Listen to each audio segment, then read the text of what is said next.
Electric field.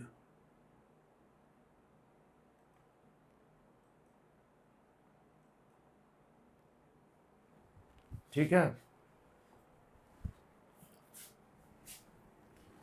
तो सबसे पहले electric field due two point charge.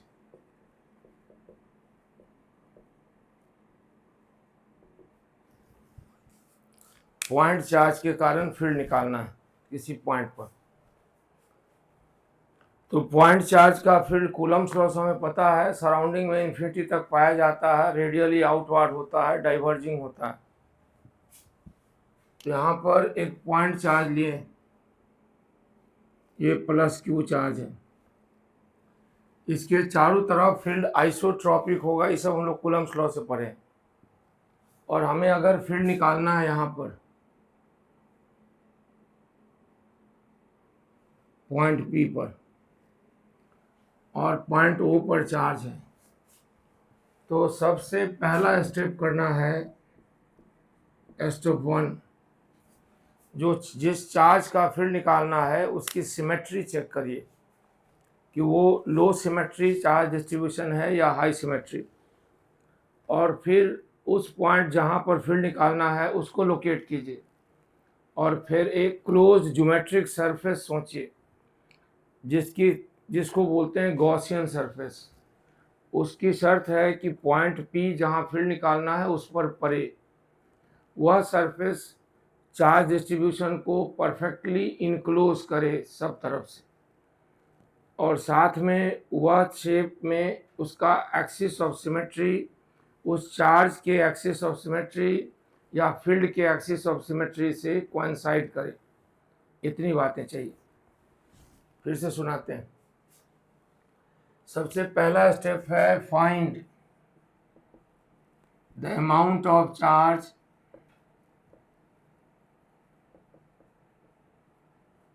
And distribution, charge का डिस्ट्रीब्यूशन एंड सिमेट्री, और वो चार्ज डिस्ट्रीब्यूशन किसी पॉइंट लाइन या प्लेन के अबाउट सिमेट्रिक है या नहीं, ये पता करें। फिर दूसरा स्टेप, एक consider a closed geometric surface. इस सरफेस को गॉसियन सरफेस कहते हैं। और ये सरफेस चुनाव करते समय क्या क्या ध्यान देना है ये भी सुनिए। इस सरफेस का चुनाव करते समय हमें ध्यान देना है कि पहला point, the surface must enclose the charge distribution.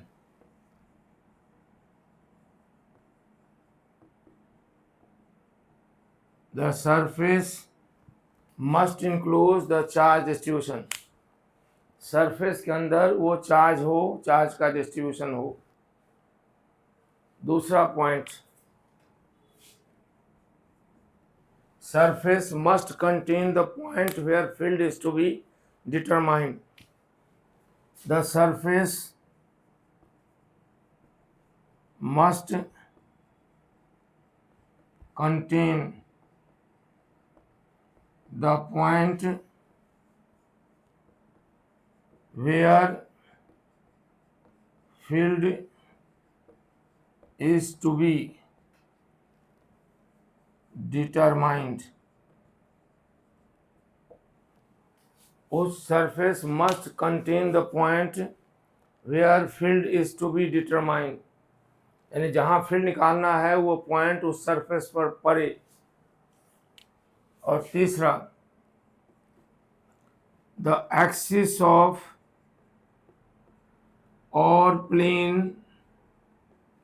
और point of symmetry. of the surface must coincide that of charge and its field। Meaning समझिए, देखने के बाद पहले पढ़िए फिर मीनिंग समझिए। यानी अगर किसी चार्ज डिस्ट्रीब्यूशन के सराउंडिंग में हमें इलेक्ट्रिक फील्ड इंटेंसिटी मालूम करनी है और उसके लिए हम गॉस थ्योरम यूज़ करने वाले हैं, तो पहला काम है पता लगाइए कि वो चार्ज का अमाउंट क्या है, नेचर क्या है और डिस्ट्रीब्यूशन का प्रकृति क्या है। दूसरा काम उस पॉइंट का भी पता लगाइए जहां हमें फील्ड पता करना है। तीसरा काम एक सरफेस कंसीडर कीजिए जिसको गॉसियन सरफेस कहते हैं, ज्योमेट्रिक सरफेस। इस सरफेस में की पहली property, it must be closed end must enclose the charge distribution. ये क्लोज हो और इसके अंदर वो चार्ज पड़े जिसका फील्ड निकालना है।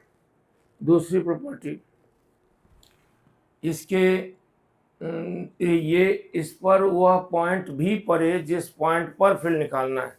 मतलब it must contain the point where field is to be determined. जैसे हमें फील्ड निकालना है अभी P पर, तो सरफेस पर P सरफेस पर पड़े, जहाँ सरफेस है वहाँ पॉइंट P पड़े, ये दूसरी ज़रूरत है। और तीसरा, इस सरफेस का शेप इस तरह रखिए कि इसका centre of symmetry, axis of symmetry या लाइन ऑफ सिमेट्री उस चार्ज डिस्ट्रीब्यूशन या उसके फील्ड के axis of symmetry, line of symmetry या पॉइंट ऑफ सिमेट्री से कोइंसाइड कीजिए। समझें?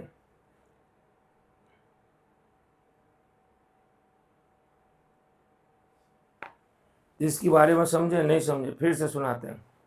आप अगर ये पढ़ चुके हैं, देख लिए, नोट करना नोट कर लिए, तो हम इसका एप्लीकेशन करके बता रहे हैं कि सबसे पहले वो आप चार्ज के बारे में जानिए जिस चार्ज का फील्ड निकालना है।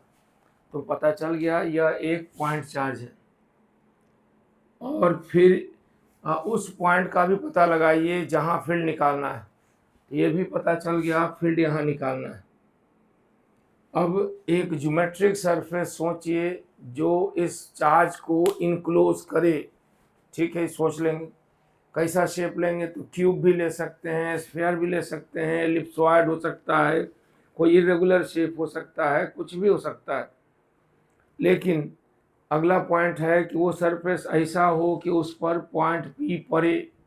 ठीक है, और तीसरा सबसे इम्पोर्टेंट पॉइंट कि उस सरफेस का फिगर शेप ऐसा हो कि उसकी एक्सिस ऑफ सिमेट्री और उसका पॉइंट ऑफ सिमेट्री या उसका लाइन ऑफ सिमेट्री इस चार्ज डिस्ट्रीब्यूशन के axis of symmetry, line of symmetry, point of symmetry से कोइंसाइड करे। यहाँ पर एक समस्या है कि हमारे पास जो चार्ज है वो पॉइंट चार्ज है और उसकी सिमेट्री लोएस्ट मानी जाती है। मतलब समझें, बहुत लोग सेंटर ऑफ मास नहीं पढ़े होंगे तो सिमेट्री भी ठीक से शायद नहीं समझ रहे होंगे। तो कोई बात नहीं, देखिए फिर ऐसे समझिए, अगर ये चार्ज डिस्ट्रीब्यूशन एक लेंथ में हो तो आप इसमें कोई ना कोई ऐसी लाइन खींच सकते हैं जिस लाइन के दाएं और बाएं चार्ज का डिस्ट्रीब्यूशन आइडेंटिकल हो और एक जैसा हो। खींच सकते हैं, ये लाइन खींच सकते हैं जो मिड पॉइंट से पास करे और जिसके दाएं और बाएं चार्ज का डिस्ट्रीब्यूशन, चार्ज का नेचर एग्जैक्टली एक जैसा है। ऐसा हो सकता है। अगर ये सरफेस पर चार्ज डिस्ट्रीब्यूशन स्क्वायर सरफेस पर हो पूरे प्लेट पर, तो यहाँ एक से ज़्यादा लाइन ऐसा खींच सकते हैं जैसे ये, जैसे ये, जैसे ये, जैसे ये, जिसके दोनों तरफ चार्ज का डिस्ट्रीब्यूशन आइडेंटिकल एंड सिमेट्रिक हो। ये इसका एक्सिस ऑफ सिमेट्री है, लाइन ऑफ सिमेट्री है। अगर चार्ज का डिस्ट्रीब्यूशन स्फेरिकल वॉल्यूम हो तो आप बहुत सी डायमेट्रिक लाइन खींच सकते हैं जिसके अबाउट चार्ज का डिस्ट्रीब्यूशन आइडेंटिकली सिमेट्रिक है। लेकिन जब आप चार्ज डिस्ट्रीब्यूशन पॉइंट पर हो, बिंदु पर, ऐसी कोई भी लाइन नहीं खींच सकते जो बिंदु को दो पार्ट में बांटे, क्योंकि पॉइंट का साइज नहीं होता और जिसका शेप और साइज नहीं होता उसको दो पार्ट में बांट नहीं सकते। इसलिए point charge has lowest level of symmetry, इसलिए बिंदु आवेश में सिमेट्री की मात्रा लोएस्ट होती है, उससे लो सिमेट्री डिस्ट्रीब्यूशन कोई नहीं होता। लाइन भी है तो उसमें भी एक स्ट्रेट वायर है तो उसमें भी एक लाइन है, स्क्वायर में तो कई लाइन है, तो खैर चार्ज का डिस्ट्रीब्यूशन सिमेट्रिक तो नहीं है। अब इसके कारण जो फील्ड है वो बताइए, आप कूलम्स लॉ में जो पढ़े हैं उसके हिसाब से ये फील्ड कैसा होता है। तो फील्ड रेडियल होता है और डाइवर्जिंग होता है और आउटवार्डली होता है, और सबसे बड़ा एक पिन पॉइंट से चारों तरफ होता है सिमेट्रिक, यानी इसके दाएं बाएं ऊपर नीचे आगे पीछे बराबर दूरी पर सब जगह फील्ड इंटेंसिटी में मैग्नीट्यूड में बराबर होगा। यह एक स्फेरिकल सरफेस ली ऐसे, इस स्फेरिकल सरफेस पर पॉइंट पी पड़ना चाहिए। तो यहाँ इस सरफेस यानी स्फीयर का सेंटर ऑफ सिमेट्री और चार्ज के फील्ड का सेंटर ऑफ सिमेट्री दोनों कोइंसाइड करता है। यहाँ इसका सेंटर ऑफ सिमेट्री और चार्ज के फील्ड का सेंटर ऑफ सिमेट्री दोनों कोइंसाइड करता है।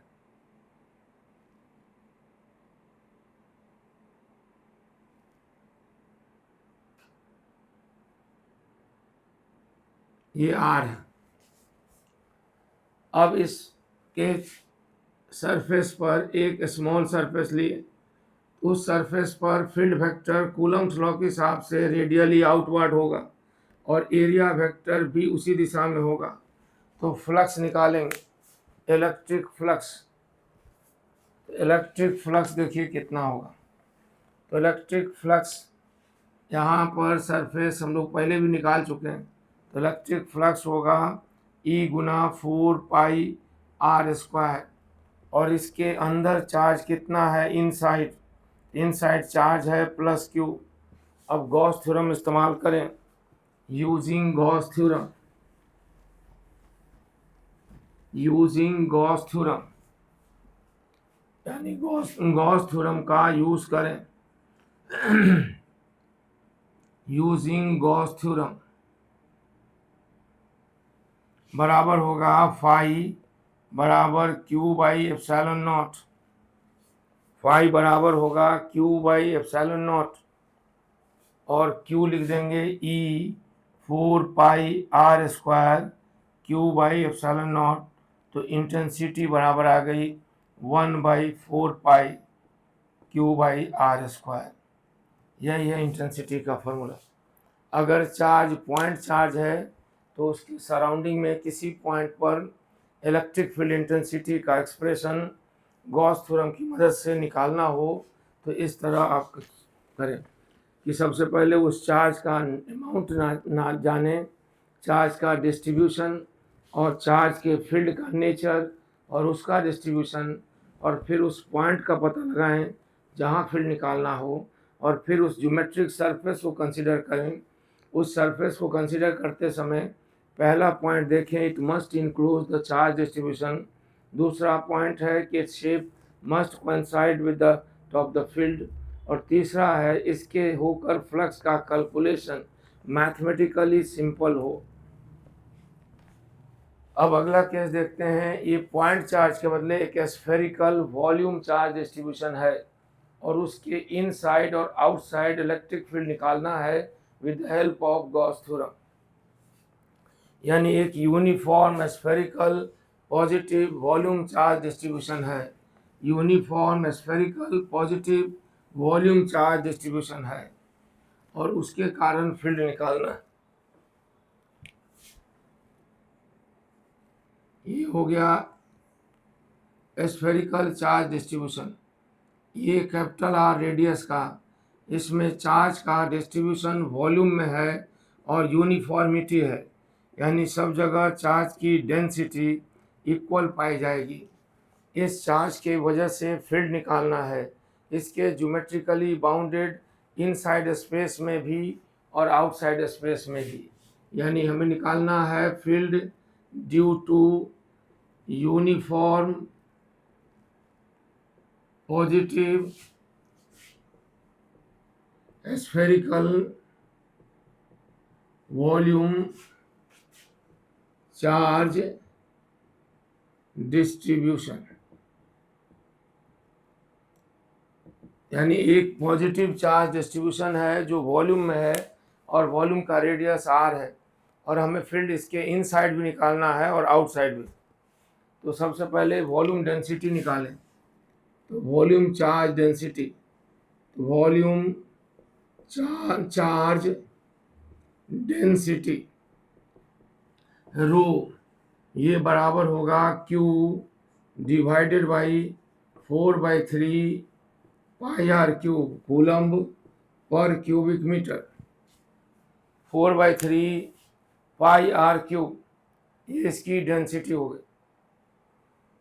अब इनसाइड स्पेस का पहले, इनसाइड मतलब आर का वैल्यू 0 से बड़ा हो और कैपिटल आर से छोटा हो। अब यहाँ पर पॉइंट ले लें, तो OP डिस्टेंस हुआ जो स्मॉल r है। अब पॉइंट P पर फील्ड निकालना है। ये स्फेरिकल चार्ज डिस्ट्रीब्यूशन के सराउंडिंग में हम लोग ऑलरेडी कूलम्ब्स लॉ से निकाले हुए हैं फील्ड कैसा होता है। तो फील्ड रेडियल होता है, आउटसाइड होता है और नॉन यूनिफॉर्म होता है। तो उसी तरह यहाँ भी रेडियल फील्ड है, यानी पॉइंट चार्ज के बाहर की तरफ। तो हम स्फेरिकल सरफेस लेंगे तो उसका सेंटर ऑफ सिमेट्री और चार्ज डिस्ट्रीब्यूशन का सेंटर ऑफ सिमेट्री दोनों कोइंसाइड करेगा। ये अब इस स्फेरिकल डिस्ट्रीब्यूशन में यहाँ पर फील्ड इनसाइड होगा और ये जो चार्ज है इसका चार्ज इनसाइड है। गॉस थ्योरम में केवल इनसाइड चार्ज से मतलब है, आउटसाइड चार्ज से कोई मतलब नहीं। तो ये हमने लिया ABC, एक क्लोज्ड गॉसियन सरफेस जो स्फेरिकल है, जिसका सेंटर चार्ज डिस्ट्रीब्यूशन के सेंटर से कोइंसाइड करता है। तो फील्ड सबसे पहले फ्लक्स किससे, ABC से, E गुना 4 पाई आर स्क्वायर। अब इसके अंदर चार्ज कितना है, तो इस स्फेरिकल वॉल्यूम चार्ज डिस्ट्रीब्यूशन के इनसाइड चार्ज का अमाउंट, इनसाइड चार्ज का अमाउंट होगा रो गुना 4/3 पाई आर क्यूब। अब हम गॉस थ्योरम इस्तेमाल करें तो गॉस थ्योरम बराबर होगा phi E by epsilon naught. ये गॉस थ्योरम है। आप वैल्यू खुद रखिए और इंटेंसिटी का एक्सप्रेशन निकालिए तो ज़्यादा अच्छा है। सिर्फ देखते रहने से उतना इफेक्ट नहीं पड़ता।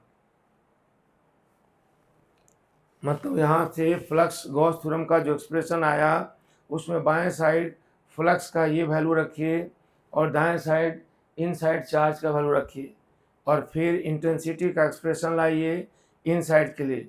रो का वैल्यू नहीं रखिएगा, रो को रो रहने दीजिएगा।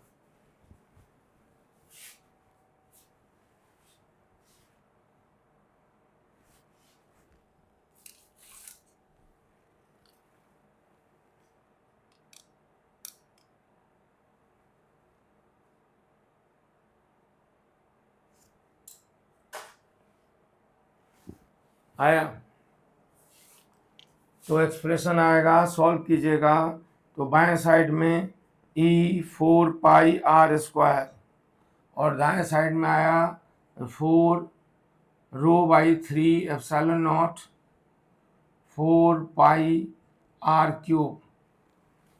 सही है, दोनों साइड 4 पाई कैंसिल हो जाएगा। तो इनसाइड स्पेस में इंटेंसिटी का रेडियल डायरेक्शन में वैल्यू आया रो r divided by 3 epsilon naught. ये फार्मूला है फॉर इनसाइड स्पेस 0 से कैपिटल R के लिए।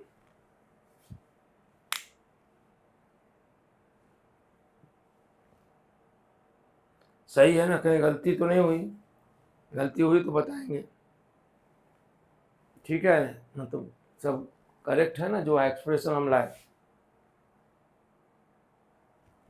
एक्सप्रेशन चेक कर लीजिए करेक्ट है या नहीं है।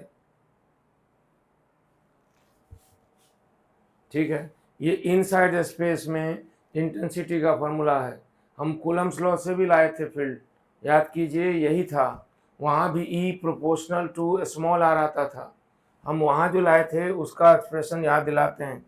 वहाँ था इंटेंसिटी का एक्सप्रेशन 1/4πε0, और था याद कीजिए Q/R³ मल्टीप्लाइड बाई E, ऐसा था। जब हम लोग कूलम्स लॉ से फील्ड निकाले थे इनसाइड स्पेस में, कॉपी पास में होती तो फिर से देख पाते कूलम्स लॉ से, और अभी हम गॉस थ्योरम से निकाले हैं तो सेम आया है। आप कैसे सेम आएगा, रो का वैल्यू रखिएगा तो यही आ जाएगा। कूलम्स लॉ से आया था, गॉस थ्योरम से, दोनों में E proportional to small r है, यहाँ भी E proportional to small r। ये इनसाइड स्पेस के लिए। अब आउटसाइड का, तो आउटसाइड स्पेस के लिए वहाँ पर पॉइंट खोजिए जहाँ फील्ड निकालना है। तो field outside the spherical surface.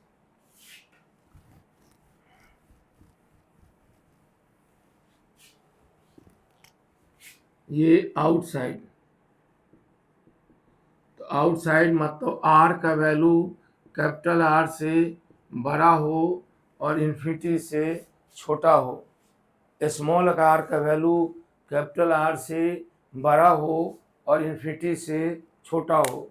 In small r, capital R और इन्फिनिटी के बीच में आउटसाइड स्पेस में। इस पर प्रॉब्लम्स भी देखना चाहिए आपको, बिना प्रॉब्लम कुछ फ़ायदा नहीं। तो आउटसाइड स्पेस के लिए एक पॉइंट ले लीजिए जो आउटसाइड यहाँ है, ये है पॉइंट P, और इसकी दूरी कितनी है तो स्मॉल r।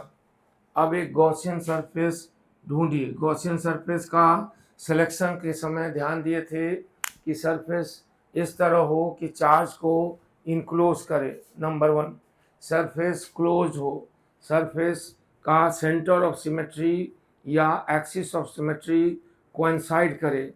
किससे, तो चार्ज डिस्ट्रीब्यूशन के centre of symmetry and axis of symmetry से, उसका कोइंसाइड करे फील्ड के सेंटर ऑफ सिमेट्री या एक्सिस ऑफ सिमेट्री से।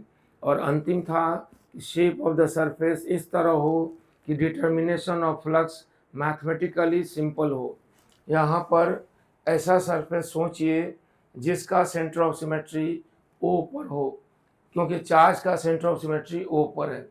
इसके चारों तरफ जो फील्ड है जो हम लोग कूलम्स लॉ में पढ़े थे वो रेडियल था, आउटवर्डली था, इसलिए उसका भी सेंटर ऑफ सिमेट्री यही है। ऐसा और तभी होगा जब मैं स्फेरिकल सरफेस लें, इसलिए मैथमेटिकली कन्वीनियंट भी है स्फेरिकल सरफेस का रेडियल फील्ड में फ्लक्स निकालना, क्योंकि सरफेस के हर एलिमेंट्री एरिया पर एरिया वेक्टर और फील्ड वेक्टर दोनों एक दिशा में है, यानी परमानेंटली सभी पॉइंट के लिए फील्ड वेक्टर और एरिया वेक्टर के बीच का एंगल 0 हो जाता है।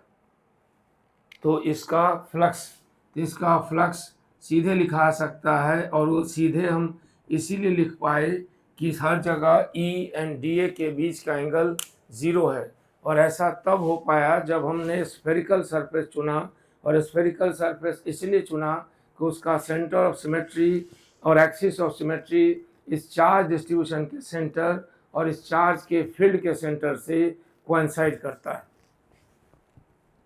तो ये हो गया फ्लक्स। अब इनसाइड चार्ज क्या है, तो इनसाइड टोटल चार्ज ही इनसाइड है Q। इसलिए अब गॉस थ्योरम अप्लाई करिए जल्दी से और देखिए क्या होता है।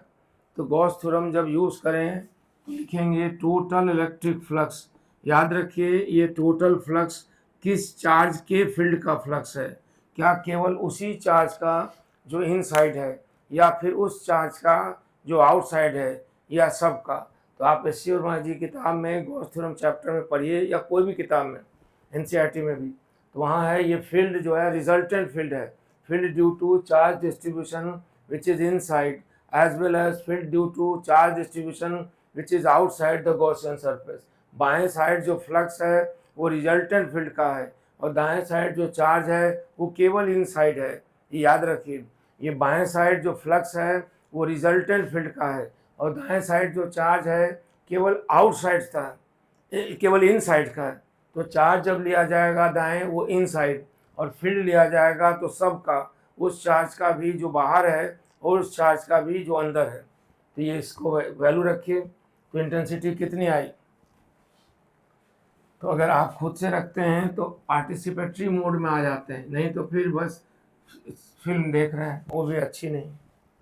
यहाँ रखेंगे तो इंटेंसिटी आ गई आउटसाइड पॉइंट पर 1/4π∗Q/r²। आप सॉल्व करेंगे तो यही आएगा और अभी आएगा, और दिक्कत है तो बताइए। आया, बीच बीच में बता दिया कीजिए समझ में आ रहा है कि नहीं। हम लोग इस पर सवाल भी देखेंगे ओसिलेटरी स्पेस का, इसके बाद हॉलो स्फेयर, या फिर इस तरह का स्फेयर जिसमें इनसाइड बीच में गैप हो, फिर उसका ग्राफिकल एक्सप्रेशन, फिर जो आपका क्वेश्चन होगा। क्वेश्चन लेकिन ज़्यादा अटेम्प्ट नहीं कर रहे हैं, ये अच्छी बात नहीं है। तो अब इसका डायग्राम बनाते हैं, किसका, फील्ड के वेरिएशन का। कहाँ से, तो सेंटर से सरफेस तक, सरफेस से इन्फिनिटी तक। ये r बराबर 0 है, ये सेंटर है। ये r बराबर कैपिटल R है, ये बाउंड्री है। और इधर भी r बराबर कैपिटल R है, ये भी स्फेरिकल सरफेस की चार्ज डिस्ट्रीब्यूशन की बाउंड्री है। और इसके बाद का जो रीजन है वो r बराबर प्लस इन्फिनिटी और r बराबर माइनस इन्फिनिटी। और ये जो x एक्सिस है वह उस स्फेरिकल चार्ज डिस्ट्रीब्यूशन का डायमेट्रिक एक्सिस है। समझ में आई बात कि नहीं आई? नहीं आई। देखिए वही चार्ज डिस्ट्रीब्यूशन एक बार फिर से दिखाते हैं, और ये चार्ज डिस्ट्रीब्यूशन इस तरह है, और इसके आप एक नैरो डायमेट्रिक टनल विजुलाइज कीजिए। नैरो डायमेट्रिक टनल विजुलाइज कीजिए। अब ये नैरो मतलब क्या, डायमेट्रिक का अर्थ क्या है, और टनल का अर्थ क्या है। तो टनल का अर्थ तो जहाँ पर समथिंग फॉल्स डाउनवर्ड सडनली, तो ये टनल माने आप ट्यूब मान लें, कैविटी। और नैरो मतलब size of the tunnel must not be comparable to the size of the sphere.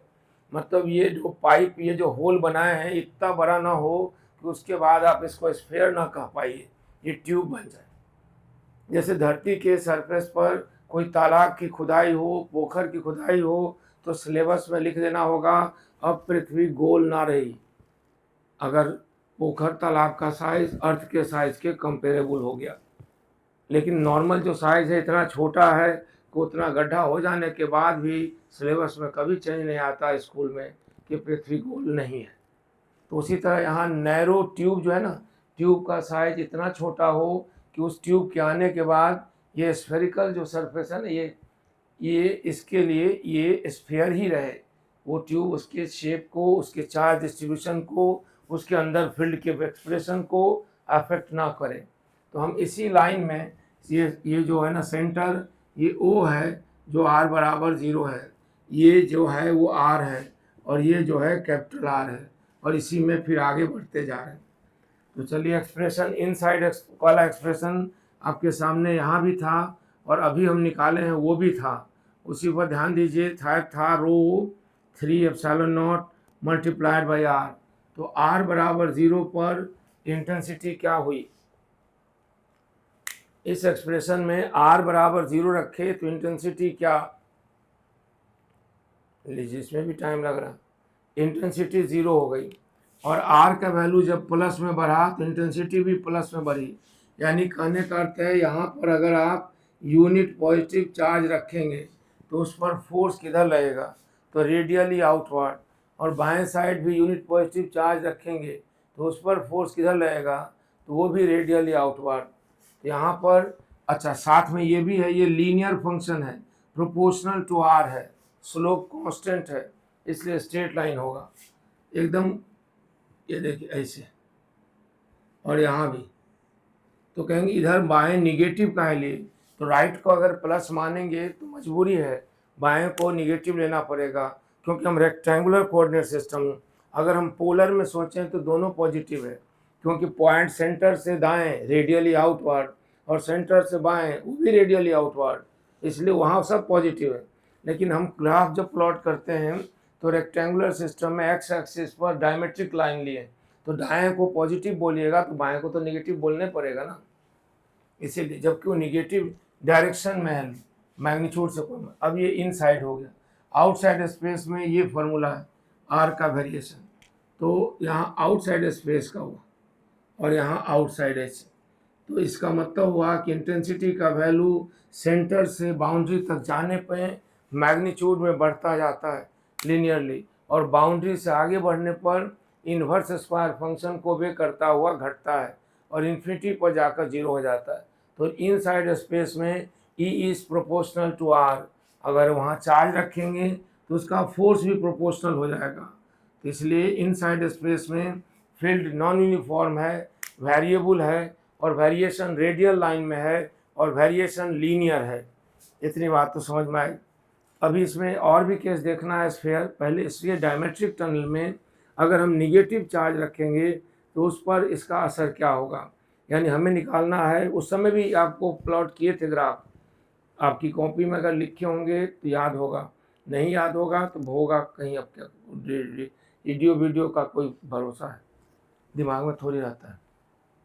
देखिए यहाँ डायमेट्रिक लाइन में सेंटर से बाउंड्री तक जाने में दाएं और बाएं फील्ड का डायरेक्शन आउटवर्डली है, यानी पॉजिटिव चार्ज रखने पर फोर्स बाहर की तरफ लगेगा, लेकिन अगर हम वहाँ निगेटिव चार्ज रखते हैं तो फोर्स सेंटर की तरफ लगेगा जब राइट ले जाएंगे, और जब लेफ्ट ले जाएंगे तो फोर्स फिर सेंटर की तरफ लगेगा।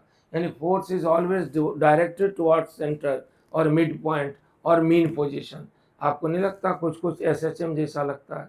अगर नहीं लगता तो फिर हम आपको याद दिला दें, हम तो इंटेंसिटी निकाल रहे हैं गॉस थ्योरम से, लेकिन सवाल जो आएगा उसके लिए आप उस समय पता नहीं बताए थे कि नहीं, ये कूलम्ब्स लॉ से पोटेंशियल का वेरिएशन भी बताए थे इस एक्सप्रेशन में।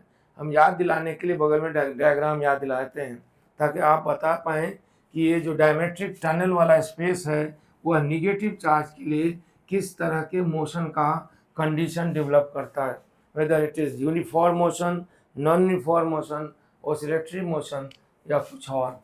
तो इनसाइड से लेके स्पेस में पोटेंशियल का फॉर्मूला था जो हमको याद है, आप भूल गए हों ऐसा तो नहीं होगा। वह फॉर्मूला ये था, शायद वो फॉर्मूला था Q/R, और यहाँ पर था 3R² minus small r² divided by R²। आप अगर अपनी कॉपी देखेंगे, एक ही 2 दिन पहले की बात है, तो inside spherical uniform spherical volume charge distribution के इनसाइड स्पेस में पोटेंशियल वेरिएशन का, इलेक्ट्रोस्टैटिक पोटेंशियल वेरिएशन का यही फॉर्मूला था।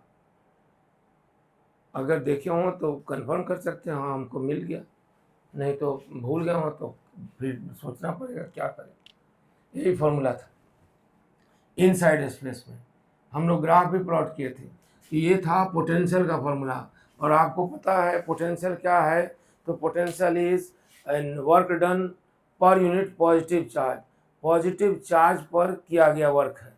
अगर हम वहाँ निगेटिव चार्ज रखते हैं तो पोटेंशियल एनर्जी हो जाएगी, और पोटेंशियल एनर्जी होगी -Q गुना V। 1 यूनिट चार्ज के लिए V, 2 यूनिट चार्ज के लिए 2V, Q यूनिट चार्ज के लिए QV। तो अब यहाँ देखिए पोटेंशियल एनर्जी का एक्सप्रेशन आया -4πε0 Q divided by R multiplied by 3R², R² 2R²। यानी ऊपर हम लिख रहे हैं, शायद लिखना भूल गए, हम लोग निकालने चले थे फील्ड, अब उसका एप्लीकेशन एक याद दिला रहे हैं कि uniform spherical positive charge distribution के इनसाइड स्पेस डायमेट्रिक टनल का स्पेस प्रोवाइड करता है condition for what type of motion for negative point charge. यानी हम पोटेंशियल एनर्जी और फोर्स दोनों का वेरिएशन दिखाने वाले हैं डायमेट्रिक लाइन में इनसाइड स्पेस में।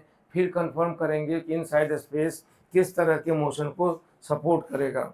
आप पिछले दिन पढ़े थे कि अगर एक पॉइंट चार्ज है तो उसके सराउंडिंग में फील्ड रेडियल होता है, याद है कि भूल गए, और फील्ड रेडियली आउटवर्ड होता है, और वह स्फेरिकल सरफेस उसका इक्विपोटेंशियल सरफेस भी होता है, कंसेंट्रिक सर्कुलर इक्विपोटेंशियल लाइन।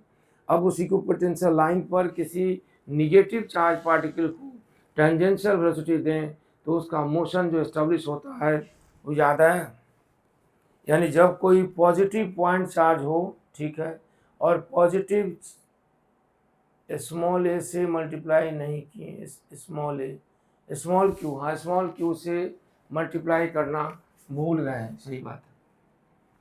हम चर्चा कर रहे थे कि अगर, क्या कह रहे थे भूल गए, हाँ शायद यही पूछ रहे, बता रहे थे, अच्छा जाए तो कुछ भी बता रहे, भूला गया तुम्हारा, यही बता रहे थे कि डायमेट्रिक, यानी डायमेट्रिक, ये देखिए, ये स्फेरिकल चार्ज डिस्ट्रीब्यूशन के डायमेट्रिक लाइन में जो स्पेस है वो निगेटिव पॉइंट चार्ज के लिए किस तरह के मोशन का कंडीशन को सपोर्ट करता है। क्वेश्चन समझे? यानी जैसे पिछले दिन पढ़े थे कि अगर एक पॉइंट चार्ज हो पॉजिटिव तो उसके चारों तरफ फील्ड जो होता है वो रेडियल होता है, डाइवर्जिंग होता है, आउटवर्डली होता है। याद आया? सब याद दिलाते थे। देखिए पॉइंट चार्ज हो तो इसके चारों तरफ फील्ड रेडियली आउटवर्ड होगा, और साथ में ये भी पढ़े थे कि इस फील्ड का इक्विपोटेंशियल सरफेस और इक्विपोटेंशियल लाइन स्फेरिकल सरफेस होगा या सर्कुलर लाइंस होगा, और इस लाइन पर एक पॉइंट से दूसरे पॉइंट पर जाने में पोटेंशियल का चेंज नहीं होगा, और जब पोटेंशियल का चेंज नहीं होगा तो पोटेंशियल एनर्जी का भी चेंज नहीं होगा। इसलिए अगर हम इसे टेंजेंशियल वेलोसिटी दे दें तो इस निगेटिव चार्ज पर, तो इसका attraction required centripetal force provide करता है, और फिर जो मोशन क्रिएट होता है, जो मोशन मेंटेन होता है, वो कौन सा मोशन होता है? पॉजिटिव पॉइंट चार्ज के फील्ड में निगेटिव पॉइंट चार्ज को टेंजेंशियल वेलोसिटी दे दें तो मोशन जो सपोर्ट करता है ये सिस्टम, वो है यूनिफॉर्म सर्कुलर मोशन। उसी तरह अभी पता लगाना है कि uniform spherical volume charge distribution, positive volume charge distribution के डायमेट्रिक टनल में अगर निगेटिव पॉइंट चार्ज रखें तो वह किस तरह के मोशन में होगा। इसके लिए हम उसके अंदर पोटेंशियल एनर्जी का वेरिएशन देखने वाले हैं इस फार्मूला से। तो चलिए पोटेंशियल एनर्जी का वेरिएशन देखने वाले हैं। ये पोटेंशियल एनर्जी है, आप पूछेंगे किसकी है, तो potential energy negative point charge की है। कहाँ पर है? तो positively charge uniform spherical volume के डायमेट्रिक टनल में r बराबर 0 पर पोटेंशियल एनर्जी क्या आई, आप कैलकुलेट करके लिख भी सकते हैं, भेज भी सकते हैं। स्मॉल r बराबर 0 रख के देखिए ना, ये स्मॉल r बराबर 0, तो जब हम स्मॉल r बराबर 0 रखेंगे तो पूरा टर्म क्या आ जाएगा, यहाँ आ जाता है। अगर आप कैलकुलेट करते तो अच्छा था, सिर्फ देखते रहने से ठीक नहीं। ये आया था 3/2 v0, और v0 बराबर होता है 1/4 पाई एप्सिलॉन नॉट q/r। आप सहमत हों तो हम आगे बढ़ें। v0 नहीं, u0, ये आई पोटेंशियल एनर्जी, और ये फिर हम q से मल्टीप्लाई करना भूल गए। क्या सही है ये बात? यानी यहाँ पर स्मॉल r बराबर 0 रखेंगे तो पोटेंशियल एनर्जी इतनी आएगी -3/2 u0, जहाँ u0 ये वैल्यू है, ठीक है। चलिए ठीक है, चुप साइलेंस में आंसर है। अब उसके बाद जब स्मॉल r बराबर कैपिटल R रखते हैं, यानी उस स्फेरिकल चार्ज डिस्ट्रीब्यूशन के बाउंड्री पर आ जाते हैं, तो पोटेंशियल हो जाता है कितना?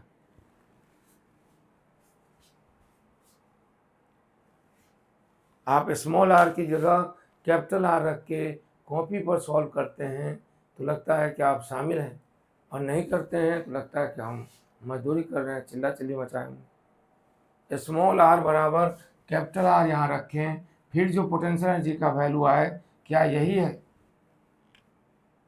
-u0 कह सकते हैं ना, तो यहाँ हो गया -u0। ऐसा ग्राफ प्लॉट किए थे। अब यहाँ से यहाँ तक इनसाइड स्पेस में पोटेंशियल एनर्जी हो गई इतनी, और आउटसाइड स्पेस का पोटेंशियल एनर्जी का फॉर्मूला आपको पता है, इसलिए हम डायरेक्ट लिख देते हैं। अब इस डायग्राम को देख के बताइए कि निगेटिव पॉइंट चार्ज के लिए डायमेट्रिक टनल का सेंटर कैसा स्पेस बनाता है, पोटेंशियल स्पेस। यानी फिर से सुनाए क्या कह रहे हैं, uniform positively charge spherical volume है, उसके सराउंडिंग में और इनसाइड स्पेस में पोटेंशियल फील्ड क्रिएट होता है, इंटेंसिटी भी होती है। तो जो पोटेंशियल का एक्सप्रेशन हम लोग कूलम्स लॉ से निकालते थे वो ये एक्सप्रेशन था। इस एक्सप्रेशन का पोटेंशियल एनर्जी डायग्राम बनाते हैं फॉर निगेटिव पॉइंट चार्ज के लिए, यानी निगेटिव पॉइंट चार्ज की पोटेंशियल एनर्जी का डायग्राम। तो r बराबर 0 पर पोटेंशियल एनर्जी -3/2 u नॉट होता है, और r बराबर कैपिटल R पर पोटेंशियल एनर्जी -u नॉट होता है। और ग्राफ देखकर लगता है कि पोटेंशियल एनर्जी डायमेट्रिक टनल के अंदर सेंटर पर निगेटिव पॉइंट चार्ज के लिए क्या है। आप कहेंगे यही है, अरे वो तो एक पॉइंट को आसपास देख कर बताइए ना। तो potential energy for negative point charge inside the diametric tunnel और the centre of the uniform positive charge distribution के लिए पोटेंशियल एनर्जी मिनिमम है, इसको कहेंगे मिनिमम। और साथ में जब हम फोर्स निकालेंगे तो फोर्स कितना आएगा, तो फोर्स बराबर होगा E गुना Q निगेटिव है, और E का वैल्यू यहाँ से आया, देखिए ये वाला वैल्यू चाहे ये वाला वैल्यू कोई भी ले सकते हैं, तो यही वाला लेते हैं। तो इंटेंसिटी आ गई, फोर्स आ गया रो Q small r divided by 3 epsilon not. अब इसी स्पेस में अगर उस नेगेटिव पॉइंट चार्ज को रखते हैं तो उस पर लगने वाले फोर्स का डायग्राम बनाते हैं, दिखाई दे रहा है। यानी उसी uniform spherical positive volume charge distribution के, हाँ स्टेबल इक्विलिब्रियम एकदम सही आप सोचें, तो वहाँ पर ग्राफ प्लॉट करते हैं। तो यहाँ हो गया फोर्स का एक्सप्रेशन क्या बताता है, force is directly proportional to r, है ना, डायरेक्टली प्रोपोर्शनल। यानी फोर्स का एक्सप्रेशन ऐसे आएगा, यानी फोर्स इस तरह। अब देखिए सेंटर से दाएं तरफ जाते हैं तो फोर्स दाएं तरफ यानी प्लस में ले आते हैं तो फोर्स माइनस में, और सेंटर से बाएं तरफ ले आते हैं माइनस में तो फोर्स प्लस में। इसका मतलब यहाँ पर r बराबर 0 पर फोर्स 0 है, फोर्स पोटेंशियल एनर्जी मिनिमम है, इसलिए this space point provides condition for potential stable equilibrium position. ये स्टेबल इक्विलिब्रियम पोजीशन बनाता है, इक्विलिब्रियम पोजीशन किसके लिए, फॉर निगेटिव पॉइंट चार्ज। ये बनाता है stable equilibrium position negative point charge के लिए, निगेटिव पॉइंट चार्ज यानी uniform positive spherical volume charge distribution के सेंटर पर डायमेट्रिक टनल में निगेटिव पॉइंट चार्ज रखेंगे तो उसके लिए बनता है स्टेबल इक्विलिब्रियम पोजीशन। अगर आप मैकेनिक्स पढ़े हों तो याद होगा कि stable equilibrium position provides a condition for what type of motion, यानी किसी फील्ड स्पेस में किसी पॉइंट पर स्टेबल इक्विलिब्रियम पोजीशन है तो वह उस पार्टिकल के किस टाइप के मोशन को सपोर्ट करेगा। स्टेबल इक्विलिब्रियम पोजीशन का मतलब सेंटर पर रखे तो फोर्स 0 है, सेंटर से दाएं ले गए तो फोर्स बाएं लग रहा है, सेंटर से बाएं ले गए तो फोर्स दाएं लग रहा है, और वहाँ पोटेंशियल एनर्जी मिनिमम है। इन शर्तों को पूरा करते हुए अगर कोई स्पेस है तो वह स्पेस किस तरह के मोशन को सपोर्ट करता है। जैसे अभी पहले नहीं पढ़े कि पॉइंट चार्ज का फील्ड यूनिफॉर्म सर्कुलर मोशन को सपोर्ट करेगा अगर चार्ज पार्टिकल निगेटिव हो और उसको वेलोसिटी दी गई हो टेंजेंशियल डायरेक्शन में। उसी तरह यहाँ जो फील्ड है वह किस तरह के मोशन को सपोर्ट करेगा। यहाँ बता रहे हैं, एक आंसर है ओसिलेशन, ये कन्फर्म है, और एक का आंसर है SHM, ये चेक करने के बाद। मतलब यहाँ चेक किए ना, दाएं ले जाएंगे तो फोर्स बाईं तरफ, बाएं ले जाएंगे तो फोर्स दाईं तरफ। और अगर ओसिलेशन कन्फर्म हुआ, ओसिलेटरी स्पेस है, SHM है कि नहीं उसके लिए फिर से डिराइव करते हैं।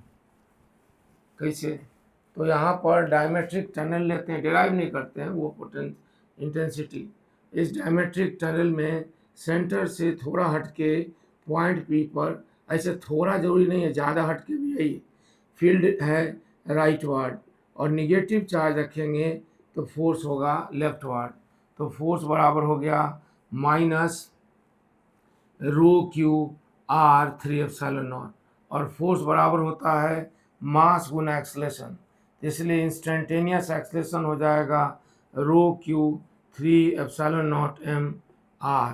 तो ये इंस्टेंटेनियस एक्सलेशन प्रोपोर्शनल होगा r के, और ये जो टर्म है इसको बोलते हैं एंगुलर फ्रीक्वेंसी। अब इससे साबित होता है कि इसका मोशन SHM होगा, और इसका टाइम पीरियड निकाल सकते हैं। अगर डायरेक्टली प्रोपोर्शनल है ना, एक्सलेशन डायरेक्टली प्रोपोर्शनल है और माइनस साइन के साथ है, यानी आर जब प्लस में ले गए तो फोर्स बाएं लगा, माइनस में ले गए तो फोर्स दाएं लगा, इसलिए स्टेबल इक्विलिब्रियम पोजीशन का कंडीशन ऑसिलेटरी स्पेस है which provides support for simple harmonic motion. आप इसका टाइम पीरियड निकाल सकते हैं। ठीक है, तो हम लोग पढ़ रहे थे अभी गॉस थ्योरम से uniform spherical aerial positive charge distribution के कारण इंटेंसिटी का वेरिएशन उसके इनसाइड स्पेस में और आउटसाइड स्पेस दोनों में। अब अगला केस सोचिएगा, इसी यूनिफॉर्म स्फेरिकल चार्ज डिस्ट्रीब्यूशन के अंदर एक कैविटी बनाई जाती है। कैविटी का शेप स्फेरिकल है और अच्छी आसानी के लिए कैविटी का सेंटर स्फेयर के सेंटर से कोइंसाइड करता है, और तब हमें फील्ड निकालना है इनसाइड स्पेस में भी और आउटसाइड स्पेस में भी। तो कम से कम इतना देख लें। ठीक है, क्या देखें? एक uniform spherical positive charge distribution है, लेकिन उसके अंदर कैविटी है और कैविटी स्फेरिकल है और उसका सेंटर इसके सेंटर से कोइंसाइड करता है, यानी ये कैपिटल आर रेडियस का बाहरी सरफेस है और स्मॉल आर रेडियस का आंतरिक सरफेस है, और इसके स्मॉल आर और इसके कैपिटल आर के बीच जो डिफरेंस है उस रीजन में uniform spherical uniform positive volume charge distribution है। तो हमें फील्ड निकालना है कहाँ? तो ज़ीरो से स्मॉल आर के रीजन में, और फिर स्मॉल आर से कैपिटल आर के रीजन में, और फिर कैपिटल आर से सराउंडिंग इन्फिनिटी तक। और ये भी कैसे? तो गॉस थ्योरम का यूज़ करते हुए। चलिए डायग्राम बनाइए और फिर लिखते हैं। यानी ये है यूनिफॉर्म, आप हॉलो स्फीयर भी मान सकते हैं। इट इज़ मतलब uniform spherical positive charge distribution with concentric spherical cavity, यानी उसके अंदर एक कैविटी है खाली जगह, वह कंसेंट्रिक भी है और स्फेरिकल भी है।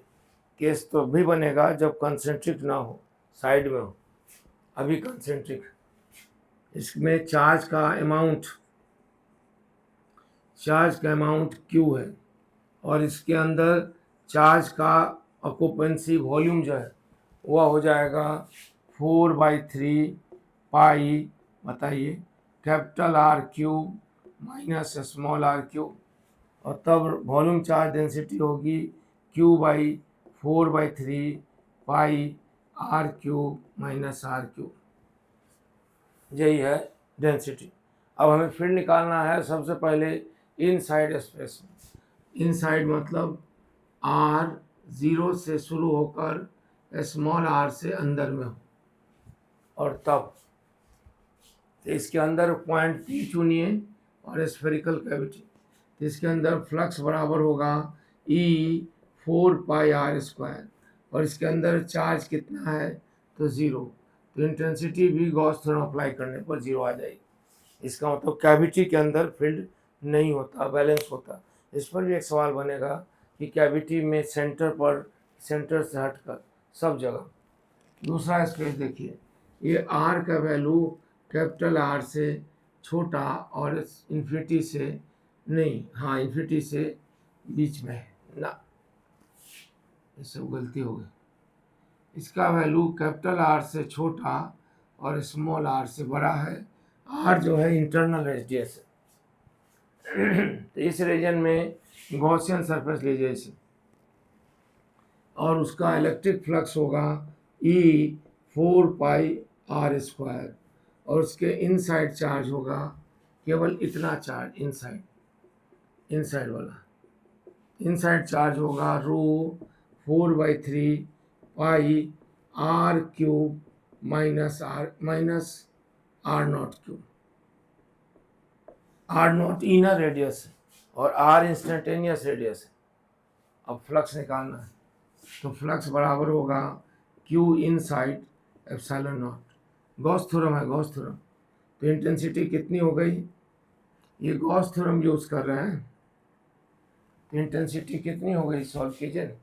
ρ/3ε0, ρ/3ε0 और r-r0³ ये वेरिएशन ऑफ फील्ड हुआ, इसका भी ग्राफ प्लॉट करना।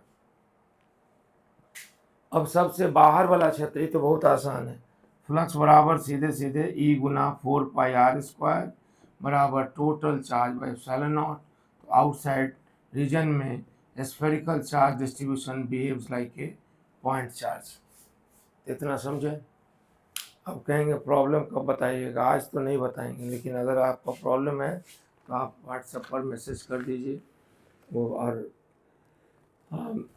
जो लोग प्रॉब्लम नहीं बना रहे हैं वो अपनी हालत हमको बताएंगे, तभी ना कुछ सर्विस करेंगे। और मैकेनिक्स वाला बैच भी होगा शुरू, उसका टाइमिंग के लिए हम आपको मैसेज करके आपका टाइम पता लगाएंगे कि आपके पास फ्री टाइम कौन कौन सा है, रात में भी और दिन में भी। हो सकता है दिन में भी पढ़ा सकते हैं ऑनलाइन, अगर आप लोगों के पास फ्री टाइम है तो इसका मैसेज भेजेंगे। अभी इतना ही। प्रॉब्लम आगे इसमें स्फेरिकल का कैविटी वाला आप एससी वर्मा बनाते हैं तो बनाएं, एनसीईआरटी बनाए तो बनाएं, वो भी ना बनाएं तो। और 12 पास वाले लोग जो हैं तो ये बना चुके हैं पहले से, तो प्रीवियस ईयर क्वेश्चन शुरू करें और इस चैप्टर में। इसके अलावा और भी गाइड गेस में क्वेश्चन रहता है उसको साथ में। और अगर वो किताब नहीं है हमारे पास तो आप स्कैन कॉपी, फ़ोटो कॉपी केवल उस क्वेश्चन का भेज दीजिए जिसमें दिक्कत है।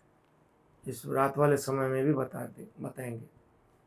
तो फिलहाल छुट्टी है, और कोई डाउट वाउट हो तो बता दीजिए, ना भी बताएं तो भी पता तो चल जाएगा कि कहाँ दिक्कत हो रही है।